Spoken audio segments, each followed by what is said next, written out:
I can still smell the roses. They were Sophie's favorite.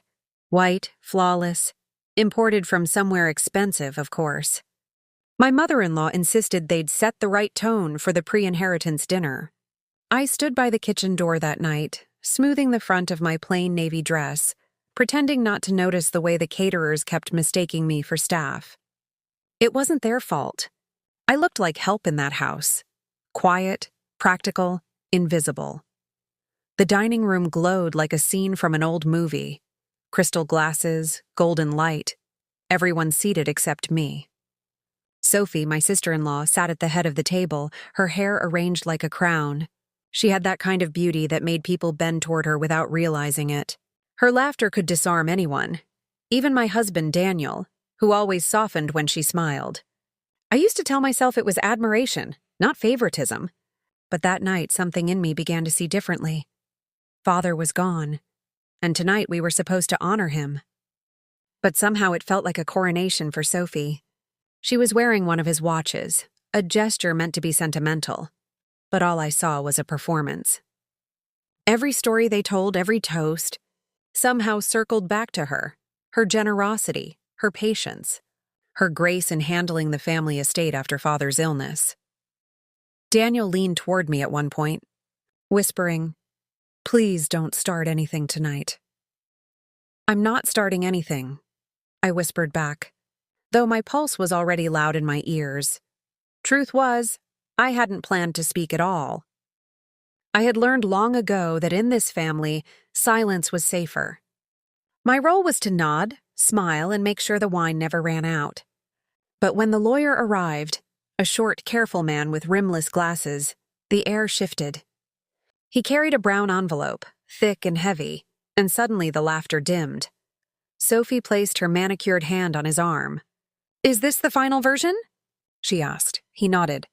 "Yes, Mrs. Langford. Mr. Langford's estate will be reviewed tomorrow morning at 10 in the judge's presence." The table buzzed. My mother-in-law dabbed her lips delicately. "Finally, we can put everything in order." Everything in order. Such a small phrase, yet it made my stomach twist. Because in order always meant their order. I glanced at Daniel, but he was busy refilling his mother's glass. I wanted to ask if he knew what Father had decided, if we'd been included in those final arrangements. But I swallowed the question. The last time I'd asked, he'd told me, "Clara, it's not about money. It's about respect." And respect, I'd learned, was currency I'd never quite earned in this house. The dinner went on. Silverware clinked. Sophie told a story about her charity work, how she'd rescued a struggling single mother by finding her a job as a housemaid. Everyone applauded her compassion. I almost laughed. The woman she'd rescued had once cleaned for me, until Sophie convinced her that better connections would come from working closer to real wealth. I excused myself to the kitchen, pretending to check on dessert. The caterers avoided my eyes. I heard my name mentioned back in the dining room, a low ripple of amusement, then silence. I didn't go back in. I stood there, hands trembling, pretending to stir something. My reflection in the kitchen window looked small, tired, wrong. That's when I heard the front door open. Sophie's voice floated through the hall, light, practiced. "I'll just be a minute. I forgot something in the car." The lawyer's voice followed, lower. "Don't stay out long, Mrs. Langford. It's nearly midnight." Her heels clicked against the marble, then faded. I remember thinking it was strange. She rarely went anywhere without announcing it. Sophie liked being observed. She liked exits that felt like camera shots. 10 minutes passed. Then 15. My mother-in-law's voice carried from the dining room. "Where's Sophie?"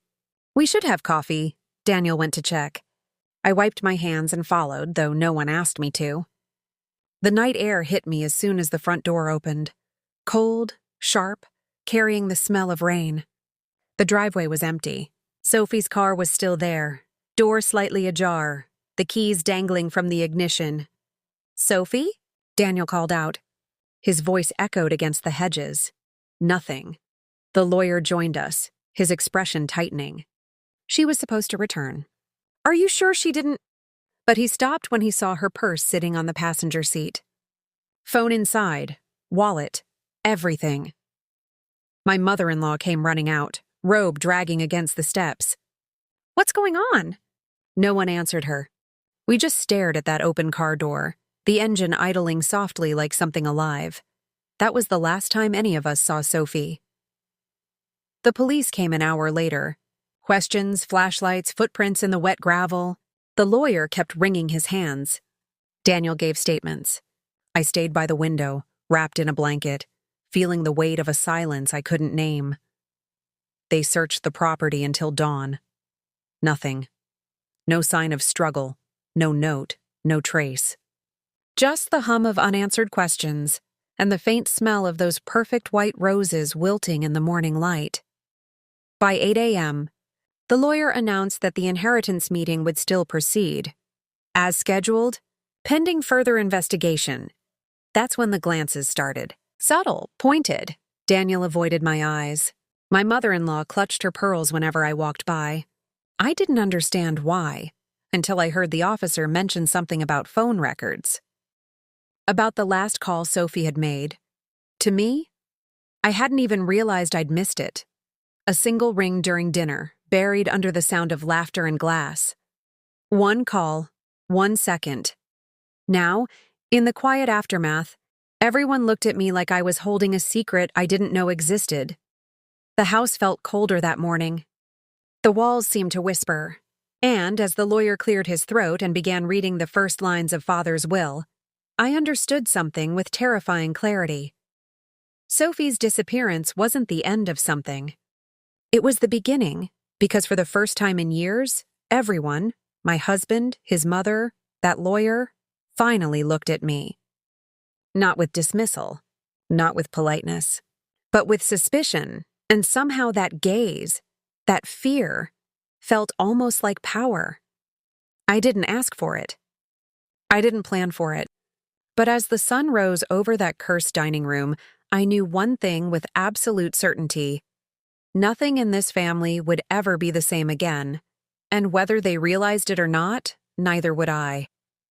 I didn't sleep that night, not even for a minute. The police left just before dawn, their flashlights cutting across the hallway like ghosts searching for guilt. I sat at the kitchen table long after they were gone, staring at the single mug of cold coffee in front of me. Daniel had gone upstairs hours ago. He hadn't said goodnight. He hadn't said anything. For the first time in our marriage, I wasn't trying to fix things. I wasn't smoothing over tension or apologizing for existing.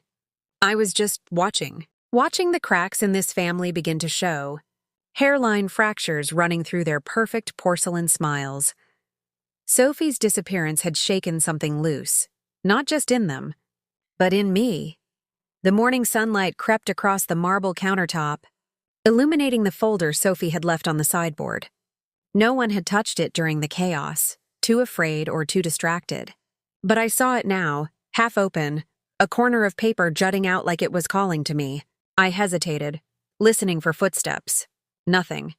Inside were receipts, transfers, donations, consulting fees, pages of neatly typed transactions under Sophie's signature. But what caught my breath wasn't the money. It was the dates. Every payment lined up with a major family expense. Father's hospital bills. The renovations. Daniel's business loan. All of it, every dollar, came from accounts that didn't belong to her. They belonged to me. My name was there, buried in the footnotes. The account I'd opened after our wedding. The one Daniel had told me to let him manage. I'd trusted him, of course. That's what wives did in this family. We trusted while the men handled the numbers. I stared at those lines until the letters blurred. I remembered every time I'd asked where our savings went, every time Daniel had sighed and said, "Clara, don't worry about money. You wouldn't understand." And I hadn't. Not then. The sound of footsteps above broke my trance. I shoved the papers back into the folder, heart pounding. By the time Daniel came downstairs, I was slicing fruit like nothing had changed. He looked older somehow, pale, distracted. "The judge is coming at 10, he said quietly. I nodded, keeping my voice calm. Did you sleep? He poured coffee without answering. The silence between us felt different now, not just cold, but dangerous. When the lawyer arrived, the mood in the house had turned brittle. My mother-in-law was already in the parlor, pearls in place, eyes swollen from a night of weeping, though I couldn't tell if it was grief for Sophie or fear for the family name. The judge's presence was supposed to steady everyone, but instead, it made the tension unbearable. His voice was calm, almost kind, as he explained that the inheritance review would proceed in respect of the late Mr. Langford's wishes. But no one was listening. Everyone's eyes were darting around the room, calculating what Sophie's absence meant for their share. When the documents were opened, I braced for the usual humiliation, the polite omission of my name, the careful phrasing that left me with sentimental items. That had always been my place in their hierarchy. Useful, but not valuable. But instead, the judge said something that froze the room. Mr. Langford designated joint ownership of his coastal property to his daughter-in-law, Mrs. Clara Langford. The silence that followed was absolute. Daniel blinked. "I'm sorry, what?" The judge repeated it, slower this time, as if addressing a classroom of stunned children. "Half the property belongs to your wife." My mother-in-law's hand flew to her mouth. The lawyer shifted uncomfortably, and for the first time in my life, I saw confusion, genuine confusion in Daniel's eyes. He turned to me, voice trembling. "Did you know about this?" I shook my head. No, but that wasn't entirely true. Because now, with Sophie gone and that folder still hidden upstairs, I did know something. I knew that Father hadn't trusted the family as much as they thought he had. He'd seen things, the manipulation, the greed, and he'd tried in his quiet way to balance the scales. The rest of the reading blurred into noise. Jewelry, investments, heirlooms, all divided neatly among the rightful heirs. But every few minutes I caught Daniel watching me. Not with love, not even with anger, but with suspicion. That was the beginning of my awakening. For years I'd told myself I was the lucky one, the outsider who'd been accepted into a powerful family. I'd believed their compliments, their little backhanded praises about how humble I was, how grateful. I wore their judgment like armor, convincing myself it was protection. But that morning, I saw it clearly for what it was: control. And once you see the bars of a cage, it's impossible to pretend they're not there. After the judge left, Daniel followed me into the kitchen. His voice was low, urgent. "Clara, we need to talk."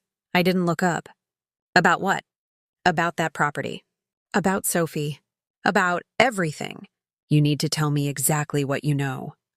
I sliced through an apple, slowly. "What makes you think I know anything?" He hesitated. "Because she called you." The knife stopped midair. His eyes were sharp now, no longer confused. "The police said Sophie's last call was to you." "What did she want, Clara?" I didn't answer. I said quietly, "That's convenient." I set the knife down. "What are you implying?" He stepped closer, the tension crackling between us. "Don't play innocent. You've always wanted to prove something, haven't you? To them. To me." The words stung. Not because they were cruel, but because there was truth hidden inside them. I had wanted to prove something. I'd spent years trying to earn a seat at a table that was never meant for me. But as he spoke, something inside me shifted. I wasn't pleading anymore. I wasn't even angry. I was calculating.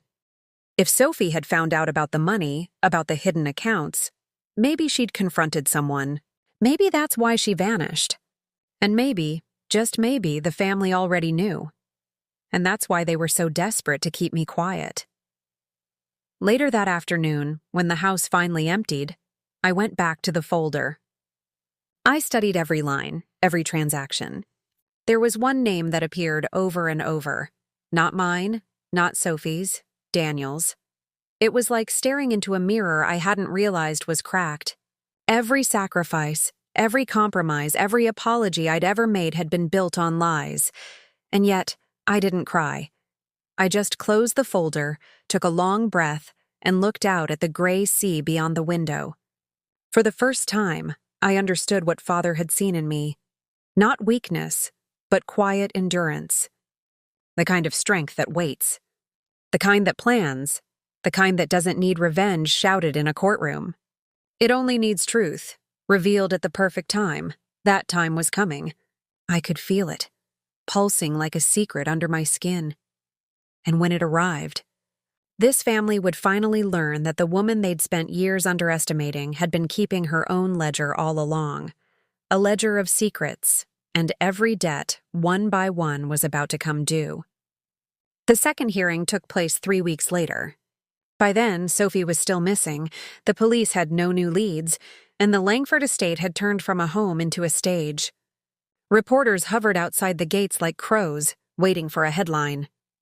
My mother-in-law insisted the hearing be private to preserve the family's dignity. I nearly laughed. Dignity was the one thing this family had already buried. The judge sat at the same long mahogany table as before. His expression was unreadable, his tone steady. Across from him, Daniel looked hollow, thinner, his shirt collar too tight. The lawyer shuffled papers with trembling hands, avoiding my eyes. I, on the other hand, felt calm, unnervingly so. It was as if the storm that had lived inside me for years had finally passed, leaving a strange, still clarity in its wake. The judge began formally. Before we proceed, I must address new evidence submitted to the court. His gaze flicked toward me. Mrs. Langford, thank you for your cooperation. The room stiffened. My mother-in-law leaned forward. What evidence? I said nothing. The lawyer cleared his throat. Financial irregularities have come to light. Unauthorized transfers from Clara Langford's accounts over a 5-year period. Funds redirected to various family holdings under the guise of estate maintenance. Daniel's head snapped toward me. What are you talking about? You're saying The judge raised a hand. Please, Mr. Langford, you'll have a chance to respond. He continued reading, his voice calm but relentless. The transfers were initiated by Mr. Daniel Langford and Mrs. Sophie Langford.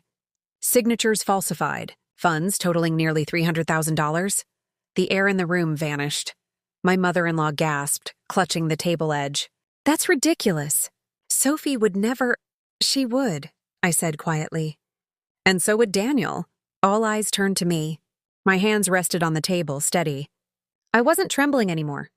I found the records the night Sophie disappeared, I said. In her folder. The one everyone conveniently ignored. Daniel's voice cracked. You went through her things? She left them in plain sight, I said. Almost as if she wanted someone to find them. The judge nodded slightly. There's more. The transfers coincide with the timeline of Mrs. Sophie Langford's disappearance. The final transfer, made the day she went missing, was halted midway through. Traced to a new account registered under Daniel Langford's name. Silence. Heavy, thick, final. Daniel's jaw tightened. That's absurd. Sophie handled those accounts. I don't know anything about— Don't, I said softly. Please don't lie anymore. For years I'd kept my voice low, careful. But that day, it didn't shake. I trusted you, Daniel. I trusted all of you, and you used that trust to drain every cent I saved. You told me not to worry about money. You told me I wouldn't understand, the judge interjected. We'll let the forensic team determine full accountability. For now, the estate's remaining assets will be frozen. Daniel pushed back from the table, his chair screeching. You think this will make you look innocent? You think turning on your own husband clears you? I don't need to look innocent, I said. I am innocent. My mother-in-law rose suddenly, her eyes wild. You set this up. You've been jealous of Sophie from the start. Her beauty, her kindness. Her kindness? I met her gaze. She stole from me, lied to me. And when she realized I might find out, she panicked. She called me that night, didn't she? I turned to Daniel. You were with her, weren't you? His lips parted, but no sound came out. The silence was answer enough. The judge cleared his throat. Given the circumstances, we'll adjourn until further notice. Mr. Langford, you'll surrender your passport and remain available for questioning. The lawyer gathered his papers quickly, avoiding everyone's eyes. My mother-in-law slumped into her chair, muttering prayers that sounded like curses. And me? I stood slowly and smoothed my jacket. My hands didn't tremble this time. The marble floor felt solid under my feet. When I stepped outside, the reporters swarmed, shouting questions. "Mrs. Langford, are you accusing your husband? Do you believe your sister-in-law is alive?" I didn't answer any of them. I just kept walking, past the flashing cameras and the sea of microphones, until I reached the car. Inside, the quiet hit me like a wave. For years, I'd dreamed of vindication, imagined what it would feel like to finally be seen, to be believed. But the truth was simpler, quieter. Vindication didn't feel like fireworks. It felt like exhaling after holding your breath too long. Later that evening, I stood on the balcony of the coastal house Father had left me. The sea stretched endless and gray, the sky heavy with the promise of rain. Somewhere below, waves crashed against the rocks, steady and rhythmic, like a heartbeat. I thought of Sophie, of her perfect laugh, her careful cruelty, the way she always made me feel small. I didn't hate her. Not anymore. If anything, I pitied her. Because she'd built her entire life on deception, and in the end, she drowned in it, metaphorically, perhaps literally. And Daniel. I didn't feel hatred there either. Just emptiness. He'd traded love for power, respect for control. And now he had neither. As for me, I finally had something they could never take back. Peace.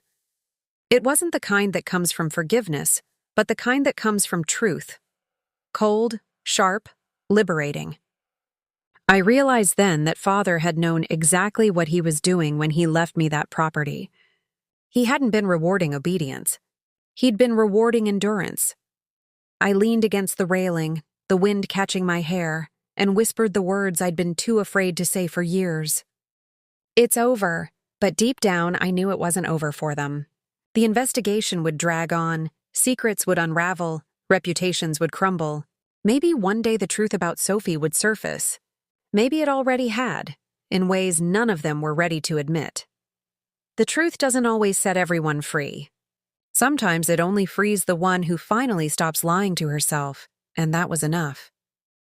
That night, I made tea, wrapped myself in a shawl, and watched the horizon bleed into dusk. The sea was dark and endless, but it didn't scare me anymore. For the first time in years, I wasn't waiting for someone else to tell me who I was. I already knew. I was the woman who had been underestimated, dismissed, and nearly erased. And yet I'd survived them all.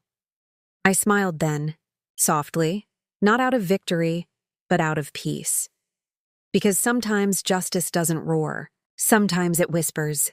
And when it finally finds you, it doesn't demand applause. It just asks you to stand tall and move forward. I turned off the light and closed the door behind me, leaving the past in the dark where it belonged. Sometimes the truth doesn't set everyone free. It just sets you free. What would you have done in my place? If you love stories where justice finally wins, follow for more.